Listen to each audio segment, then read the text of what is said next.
सरकार आसुची कि कादुओ योजना माटी माफिया कब्जे पक्का पिचु सड़क किंतु प्रशासन मुहरे बंधा होईची तुंडी।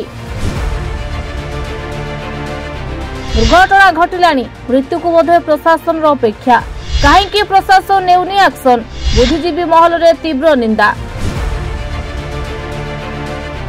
अस्तरंग काकड़पुर बॉर्डर कहुवा खंडासाही क्लास रोड अतीत रास्ता संपूर्ण जराजीर्ण अवस्था रही मात्र राज्य सरकार को ग्राम्य उन्नयन विभाग यह रास्तार नवीकरण करने सह जिउंती छकरू खंडासाही 2 किलोमीटर पर्यंत पक्का पिचु सड़क करथिले। तालदा दीपांचल बिजु सेतु पूर्णांग हेबा परे अस्तरंग काकड़पुर को आंचलिक लोकों यही गोटे मात्र रास्ता सुविधाजनक थिला। केवल आंचलिक नुहे बरं जगतसिंहपुर कटक केन्द्रापड़ा और पुरी जिला लोक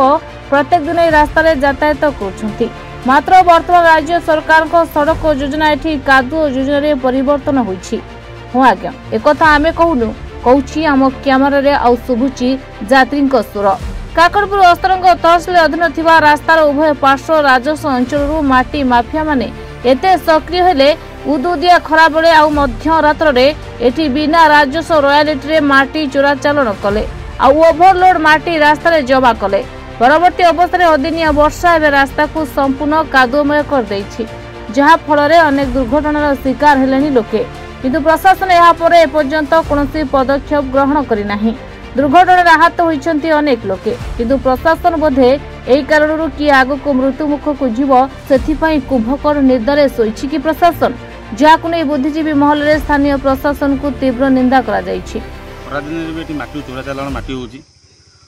एबे जो खरा दिन चालान होछि वर्षा हैला परे एटी लोक बहुत असुविधा लोक रोड घाट रे पडुछन्ती मु भी देखि आसिली बहुत लोक गड़ी गड़ी साइकल बा हो बाइक नै जाउछन्ती एटी में दाई किए प्रशासन दाई आम जो एरिया अस्तरंग तहसीलदार से रहिले कि आमर सरकार जे भी रहिले भी से माने को तदारक करिया दरकार माटी चोरा माटी चालान होछि एटा किए देखि प्रशासन ही देखिबो लोक माने एथि बहुत असुविधा सम्मुखीन होउछन्ती। काकड़पुर मझिरे जुंती छक ठारू नईगुआ खंडासाही पर्यंत जो जुंती छक ठारू रास्ता तालदा घाट देवी नदी घाट ब्रिज पर्यंत